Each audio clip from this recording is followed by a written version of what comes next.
We need series like this. The Cubs did something in Baltimore that they have never done in the history of their team. Or at least I think that's the case after doing a few hours of research. And if you can prove me wrong, I dare you, I double dare you. The first person to prove me wrong will get my Nico Hoerner signed baseball. But I'm pretty sure I'm right. Yeah, we're hot.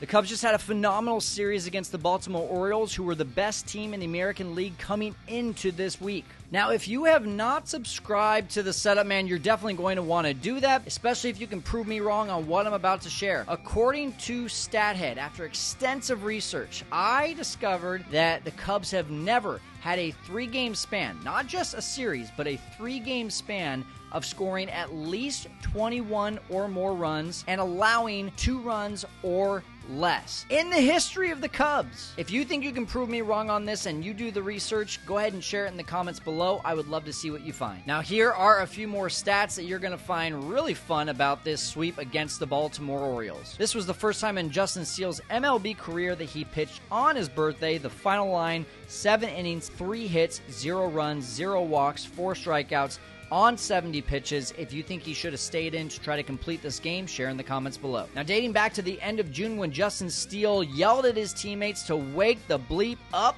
he has thrown 19 innings on 211 pitches, 13 strikeouts, just 2 walks, only allowed 2 earned runs. The Cubs have won all 3 games, and in his last 9 starts, the ace has a 1.48 ERA in 61 innings pitched. That's on average 6 2/3 innings per start. 58 strikeouts, 12 walks, 2 home runs allowed. That's a 180 batting average against opponents and a 477 OPS. He is straight up dominating right now. I'm going to give some love to Marquee right now. After the game, they showed the disparity between these two teams in this 3-game series. 21 runs for the Cubs, 2 runs for the Orioles.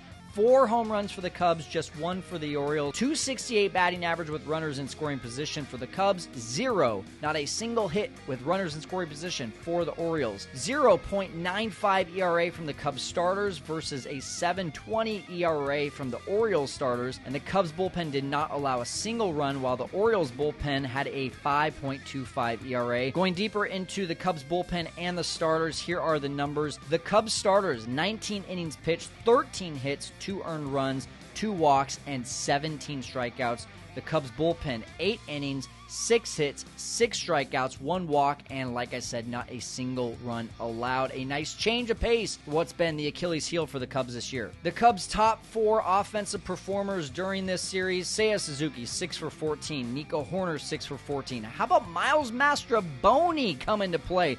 4 for 8 in his 2 starts and pinch hit appearance. And Michael Busch, 8 for 15. How about this? In the last 26 games, Michael Busch is hitting .352, has 8 doubles, 4 home runs, a strikeout rate of just 24%, on-base percentage is over .420, OPS flirting with 1,000, and slugging percentage over .550.